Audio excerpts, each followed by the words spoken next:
What a Friday. What a Friday. Our segment this week, earlier this week, was on the idea to stop taxing tips. And we could only really get to the tip of the taxberg. So predictably, we got a ton of emails. We got one from Lisa that it felt good. It made me feel good. She said, "Keep up the good work. You are a breath of fresh air." Lisa, thank you. But now we turn to Keith, who, brought me right back down to earth, writing, "Didn't care much for the approach. Keep trying." Thank you, Keith. That was a close one. I nearly developed an ego. The best, though, were some of the stories that a lot of you were sharing with us about the unexpected places you were asked for a tip. Beth said, "We rented sketchy bikes last week while on vacation, and despite paying the hourly rate, the attendant asked if we wanted to tip." Helen said, "I had the locks changed on a new house. He took my credit card with an option for a tip." Are we tipping locksmiths now? I don't know. I really don't. Susan's email really got me thinking. She said, "Subway asks for tips on their credit card machine and Dairy Queen. Not sure where the money goes. Businesses should pay their employees." So here's an interesting fact. By law, when you tip, that money that you tip must go to the employee, not the business. It says so right on the Department of Labor website, saying employers, including managers and supervisors, may not keep tips.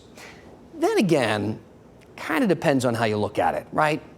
I mean, businesses use the tips to pay their employees less money, like way less, just $2.13 an hour instead of the minimum wage, which is $7.25. So how is that allowed? Well, sometime back in the 60s, businesses went to lawmakers and says, "Hey, we're paying our workers a minimum wage, and then patrons are coming in and giving them extra money. We want some of that extra money too, right?" So here's what they did.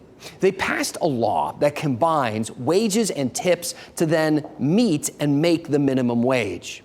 You see, if they paid by the 7.25 rule, a waiter working 1 hour earning $10 in tips during that hour would net $17.25. That's well above the minimum. But under the 213 rule, the same waiter nets just $12.13, still above minimum wage, but they're sharing the tip with the business. Everyone wins, kind of, right? Perhaps. But to say that workers keep all of their tips is disingenuous at best.